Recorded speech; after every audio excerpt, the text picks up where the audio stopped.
Hey there, nerds. Jimmy Palmquist here for Nerd Alert, and I'm with, James. and we're here to talk about Flashback Friday. Now, this is a little different than what you're normally used to because we have seen this movie a lot, but one of us is revisiting it for the first time in a while. So we thought, you know what?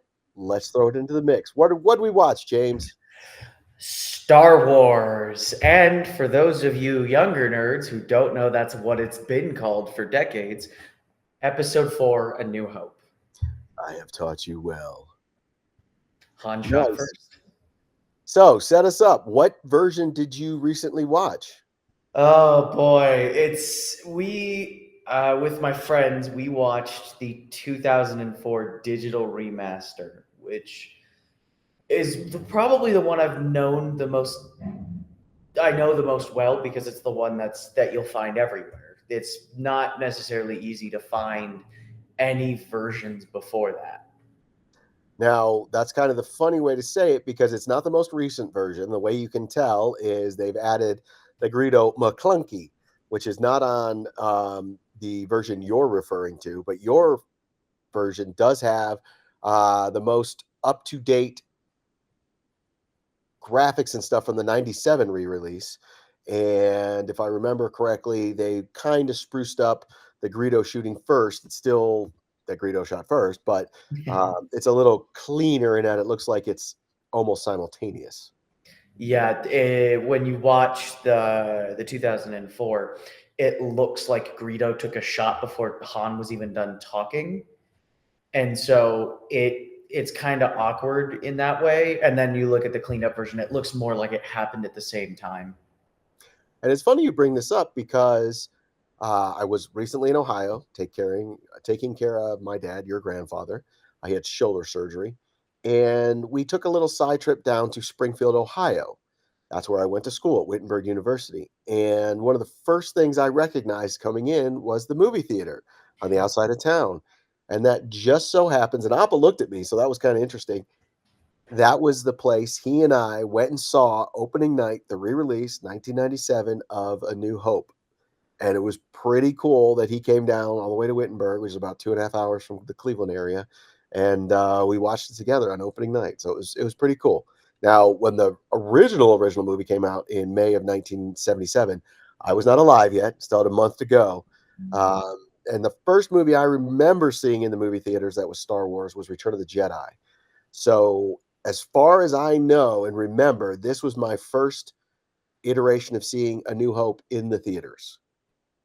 And it was cool because I literally had memorized the movie, knew everything about the movie. So when I saw the 97 re-release with all the new digital effects, I knew exactly which ones were new, which had been changed, even the minor things that they did, like added backgrounds and stuff. I was like, yep, that's different. So it was really cool to see it then. Now that we are, almost what, 30, 40 years after that one had been released, they're blurring. It's hard to remember what was added and what was there originally. But we've already talked about, you and I are going to do a different Flashback Friday where we watch the completely unedited version, which shows Star Wars, no A New Hope, nothing like that, and it was on a box set DVD I got well long ago. I can't remember exactly when. Just knowing that that wasn't going to happen often, and I don't think they've done that since. And it's certainly not on a Blu-ray or high definition version. No, and I am absolutely thrilled because the Star Wars I know and I'm most familiar with is obviously the updated ones. I was born after 97. So my life has been dominated by the updated version where they added in CGI and scenes and whatnot. To see original Star Wars without any of that added content is such an interesting idea to me because what I am familiar with is only a almost like a retconned version of what was so that they could touch things up, add in details, and kind of make things a little more cohesive across the parts. Like the Jabba scene that was added in where it's CGI Jabba. Um, Boba Fett's there. He's just there. And it's like his only appearance in episode 4. And it's obviously it's a better build up to when he shows up in episode 5 and 6. But it's kind of weird because I know he doesn't show up in the original, but he's there and he's like, "What's up, guys?" Well, that is funny seeing some of the updated CG they've done in the theatrical version in '97 when Han Solo steps up and over Jabba theoretically on his tail. It was so sketchy. Like I know how they do that now, and then to see them do it back then is like, ugh. Now it's almost seamless, and it actually looks pretty good because in the original they just had some oversized dude, a heavy dude in a weird costume, and that was Jabba the Hutt. Then he was still surrounded by his bounty hunters. But you're right, Boba Fett was never included. That the first time we ever saw Boba Fett, as you recently saw, was the Life Day version, the holiday special. But then the first movie iteration was in Empire Strikes Back. Yes. And it's going through it, there's a lot of fun dialogue you kind of miss when you don't necessarily pay attention too much. And yes, George Lucas is not always the greatest writer. But there are moments where his screenplay shines for Star Wars. My favorite is oh, these blaster marks are far too precise. Only the Imperial Army could have such precision. And then later when Luke's in the Death Star and he's got the helmet on, he's like, I can't see a thing in this. And it's like, yeah, that's about right. Well, That's about right. there's a lot of those lines in the first one that really came to bite him in the ass later. One namely was the, "Aren't you a little short to be a stormtrooper?" Yet when you look at No. several after that, they're all about 5'9", 5'10". It's like, yeah, no, he's about right on par with the stormtrooper. Uh, Yeah. Oh, I've got a bad feeling about yeah, this. but that one became classic. The one that is still sort of, interpreted in a way that's like, how is Obi-Wan Kenobi not recognizing the droids at all? And it's like, is he making it up? Is he playing? What's going on? And I that's mean, one that still sticks with the yeah. kid. But the look he gives R2, the look Alec Guinness gives R2, whether it was because he did not want to shoot that day or something, it still gives like, I am in retirement. Why the hell are you here? Well, and that's I honestly cannot tell you how George Lucas got some of the British actors to be in this because they are the Mhm. ones that really give it the gravitas, and it's beautiful, Yes. namely Alec Guinness. And his acting 100% allowed for some of the retconning that came in. Like, we've talked about this before, when he's talking about, Luke's father, Anakin Skywalker. He was killed by Darth Vader, and he kinda gives this shady look like, "What happened to my father?" And he kinda looks away and looks back, and to me, in that moment, it is 100% from a certain point of view. It's like, "You're a liar, Ben Kenobi," You but lie. he you could see the conflict in his acting at that time, like, "I don't wanna tell you the truth. You're not ready for the truth. I'll give you a version of the truth." And Yeah. then another one that came up recently with the, new sequels was when Luke is first met with the Sand People, and Obi-Wan comes and scares him off, and he touches his head. And back in the day, it was more like, "Oh, are you checking to see if it's a fever? Is he okay? Whatever." But then after the introduction of Jedi healing, which is throughout the books and the comic books, so it's not new, but in the movies, I think it was Rey who does that, and it's like, "Oh, that's never been seen before. We've never done that before." And it's like, "No, technically, if you look back, Obi-Wan Kenobi did it for Luke, and all of a sudden he was all better." It's like, "Yep, it was there. Thank you, Alec Guinness." Yes, that one. Though Alec Guinness did not much care for being a part of Star Wars for quite a while, his incredible acting decisions are what made it possible for it to be such an endlessly interpretable and just expansive world. Like, I don't see Star Wars as being anything if you don't have Alec Guinness, Obi-Wan Kenobi as such a mysterious figure that does all these random things, and yet it lines up when you get down to it. Like, again, the look he gives R2 is like, why are you here? How did you get here? I was okay. I was retired. Why are you here? And then the eye dart where he's like, oh, and then even later when he confronts Vader and like he sees Luke and he gives like that little smile that he's like, oh, thank God I can finally die now. It's like the little details Alec Guinness tossed in made Obi-Wan and therefore the rest of the series open to so much. And it's amazing to me the mythos that has gone into this movie as far as the making of, and it truly is. George Lucas just moved mountains to get this thing made, and the fact that nobody wanted to make it, somehow he convinced Fox to make it, but they were so, unsure that they let him have the rights, and I think he only got paid, like, $10,000 to direct it. Now, granted, that was one of the biggest gambles of all time that paid off, um, but they did not have the technology to do what George Lucas wanted to do.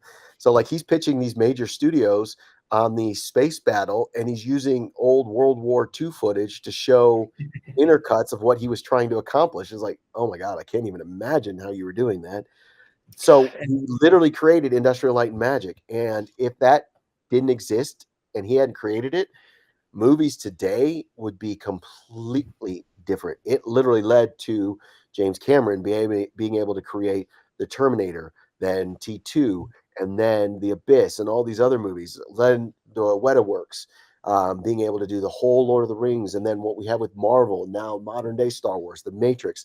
None of these things would have existed as is, and we would have had, and this is what basically the turning point was Jurassic Park with CGI, and that they were going to do stop motion dinosaurs. And luckily, ILM just was like, you know what? I think we can do something better. So good old Phil Tippett, if you look, he's the dinosaur trainer. He was the one that was going to do the stop motion, and he got relegated to being a dinosaur wrangler. God damn it, Phil! You let the dinosaurs out. Anywho, different conversation. But George Lucas literally had an outline of these movies he wanted to make, feeling like this fourth one was going to be the best installment to start with. And it started out with Luke Starkiller. That's right. His name was Starkiller. Um, and it was not the story that we know now. It was basically a disgraced Jedi, which was Obi-Wan. They were space wizards. They were going to take on the Empire. Like, it was all in one. And then it went out further where we were talking about Mace Windu, the story of the Wills, which is what we see some of Rogue One. But the most fascinating sort of fun fact about this is there's really only one reason Star Wars got made, and it's similar to the only reason why we have Indiana Jones. Steven Spielberg wanted to make James Bond. They weren't going to let him, so George Lucas was like, "I got an idea that's better." Created Indiana Jones. Well, George Lucas tried to buy the rights to Flash Gordon from Dino De Laurentiis, who's a very famous producer. Nope, nope, nope. And Flash Gordon was a film serial that George Lucas grew up with. He loved that fantasy sci-fi stuff. So I said, "All right, you know what? Forget you. I'll do it on my own." And now this how many billion the dollar industry that we know as Star Wars, all because he basically gave him the middle finger. I'm like, "I'll make my own story. We're good." Yes, and sci-fi would not be where it is today if Lucas hadn't got if Lucas had gotten the rights to Flash Gordon, because Flash Gordon, it was and still is it's a goofy space opera serial. It doesn't take itself seriously like modern sci-fi does. I mean, to an extent modern sci-fi doesn't even take itself seriously, but what was so brilliant about Star Wars is that it took from the space operas that were deeply innovative at the time. 2001: A Space Odyssey, um, Solaris, Stalker, all these new age sci-fi films that were space operas at their core, but focused on something completely different. And George Lucas took that idea of focusing on something more human while still keeping it a space opera is what allowed Star Wars to be what it was. It's the perfect marriage of an epic space story that still has deeply political, moral, ethical, philosophical, and just human stories And you said it, because we see this online all the time. When did Star Wars become political? from the start. From the very beginning. It's A lot of almost people as if the stormtroopers are named after what they called the Nazi troopers. And Huh. a lot of people don't understand that George Lucas was very politically invested. I'm not saying he was an activist, but he knew what was going on. he actually came up with the concept for, oh man, why did I forget the Francis Ford Coppola movie, the In the Darkness one, Apocalypse Now. That was Nice. story by him, and he was going to work on that, except that he then got the funding for Star Wars, so he left that project to do Star Wars. And the early versions, which became the prequels, a lot of that intrigue was the Senate and all that, and it was a lot of it was based on Richard Nixon in the United States. And a lot of people don't either want to admit it or don't know. And it's fascinating to see that because then when he did make the prequels, a lot of that is what we're seeing today. And it's history repeating itself and it's scary. And it's like, oh man, how did he know? Well, history repeating itself. He was there the first time around. That time around, I should say, not the first. Exactly. So And when you it say, when did it become political? As soon as he put the pen to the paper. always has been. But that's also ironic because every story is inherently political. Every space opera must be political in some capacity to be worthwhile. It doesn't need to be overtly political in the way that Star Wars appears relative to most. It doesn't need to focus on the political intrigue, but there is an element of politics to every single space opera because the whole point is that it's humanity in space. And what I love so much about Star Wars is that it's that perfect distillation of that, that it's like, even when we have gone and flung ourselves across an entire galaxy, we have conquered solar systems and made peace or war with alien species, there will still be those who wish to conquer and gain as much power as possible. But there will also still be the people there to challenge that power. That is true. That is true. And this, what's interesting is rewatching it, and I watched this. This is the most watched Star Wars movie that I have. Um, but a lot of times I don't actually watch it when it's on. So as we were talking about doing this, I definitely did a rewatch and watched it. And one of my favorite moments mimics sort of the revelation that we have in Empire Strikes Back when we meet Yoda. Is we are told this crazy old man, and then we meet this kooky guy that makes this strange sound, which scares off these people. And then he's got Where'd you stories. find that bag of bones? Exactly, but then when we get into the cantina, Mos Eisley, and people are messing with Luke, and then all of a sudden he pulls out the lightsaber. You really don't see anything specific, just but then you see him just standing there, and everybody's looking at him. He's got the lightsaber, and you just see what a Jedi master was and the respect he got just by being a Jedi. And you just see that cool confidence in his eyes, like, yeah, yeah. And it's like that revelation of who Obi-Wan Kenobi was at that moment was awesome. And he still had it, which was why I felt the TV show Kenobi building up to that insecurity he had, especially re-meeting with Anakin and Vader and finding out Anakin was alive. Oh my gosh, it just makes that scene in A New Hope that much more powerful. And I've said this before, I know it's not the best made Star Wars movie, but it is my favorite Star Wars movie. A New Hope is everything, all in one. It obviously because they didn't know there were going to be sequels at the time, but it tells the whole story, all there. The end of the Empire, so to speak, at the time, the defeat of Darth Vader, Luke Skywalker, this farm kid just overcoming a strong female heroine, the goofy um, badass and Han Solo, and then Chewbacca, who is just become one of my favorite characters because of what he's done, and he's the one that keeps Han Solo in line. Granted, we didn't necessarily know that at the time. But my one question still, after all these years, and I'm going to be 48 coming up, so that means this movie's 48. Why? Why Porkins? Are you kidding me? Like the fat guy in an X-wing has to be the first one to die? No TIE fighters are even anywhere in sight, just blasters. And then to make it even worse, when Rogue One came out, they bring a lot of the same pilots back through CG and all that. Still no Porkins, not showing that he could have been a badass. Just had a bad day when it came to the Death Star. No, Jack Porkins just died. Lame. Well, all I know is that those aren't the droids I'm looking for. Well, and the number of awesome lines like that still everywhere is phenomenal. And I can't wait to watch the unaltered version with you because I think you're gonna be shocked at, the practical effects that were necessary at the time versus the CG that's gotten pretty good that they've been able to lay in, and you really don't even know what was there and what wasn't.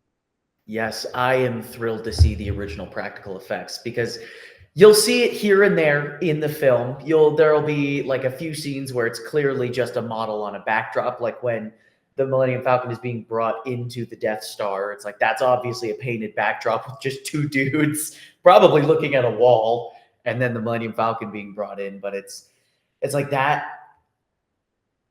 I can't wait to see a whole movie of that because so much of that is so beautifully done for 77, and it innovated the industry. It's just Yeah. so much of that is just brilliant set design, brilliant after effects, just brilliant visual effects, and convincing acting. The biggest thing that goes into it is that the actors convince you that they're on a desert planet or they're in a giant space base or they're flying through space. It's such a believable atmosphere, and I really appreciate that.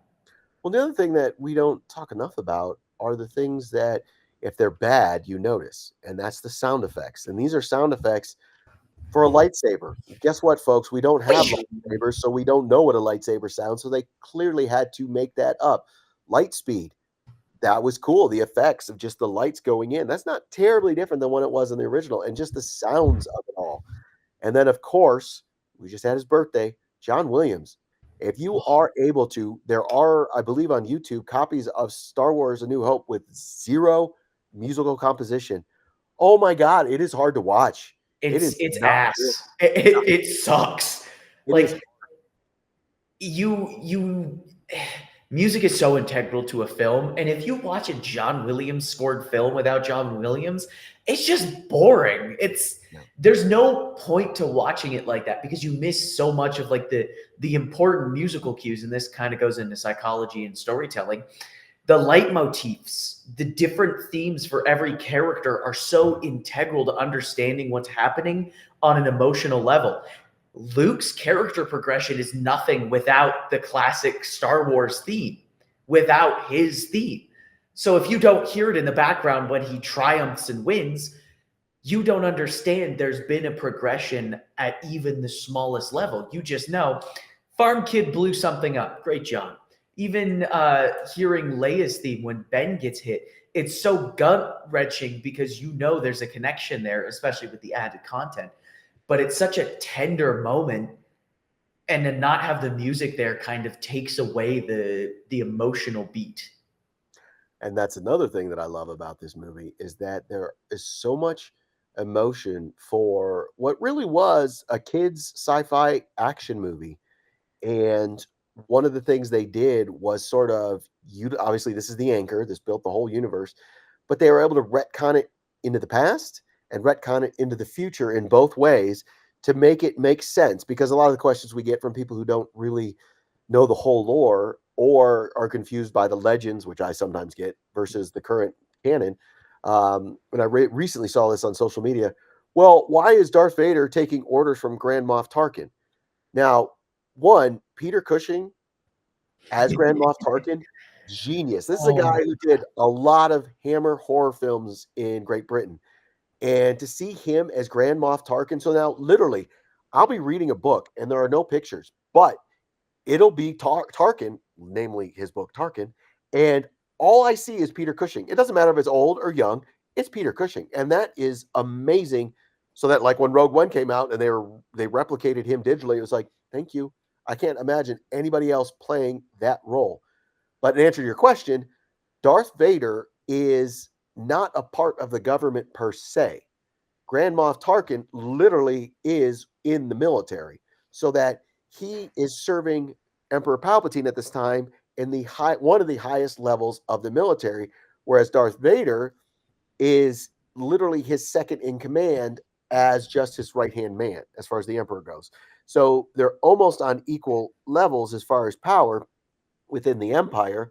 And there's some great books that delve into their relationship, and they didn't necessarily like each other, but they respected each other. And if you remember when Grand Moff Tarkin was sort of playing with Krennic and their power struggle, Darth Vader wasn't involved at all. One, Darth Vader didn't give a shit.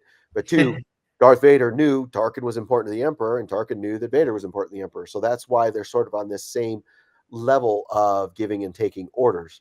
To that end, Grand Moff Tarkin, who knows where he would have ended up if he hadn't died on the Death Star. He really did see that as the future of the Empire and being able to keep order within their growing universe. But it really was what we kind of see now of Thrawn. That's what Tarkin was way back then, in that strategist being able to take battles to their conclusion that would ultimately win for the Empire. And in a weird way, he died young. She lied to us. Yeah. But he was ultimately confident. Evacuate in our moment in triumph. It's like, I don't think you're gonna make it, bro. No, no, probably not. I mean, then again, your base was designed to literally be blown up by a pea shooter, so. Which is awesome. Oops. And going back to Rogue One, and they explain that they retconned why it was so simple. Was, well, because they made it to almost self-destruct. Yeah. And Genius. they even like hint at it in episode 4 when you're watching. It's like, I can't remember what the line is, but they're like, we don't know why it's built this way, but somebody purposefully built it like this. And it's like I don't know, plug your ears and you miss it line. And it's like, that was the perfect setup to Rogue One. That it's like, yeah, somebody built it to have a self-destruct button.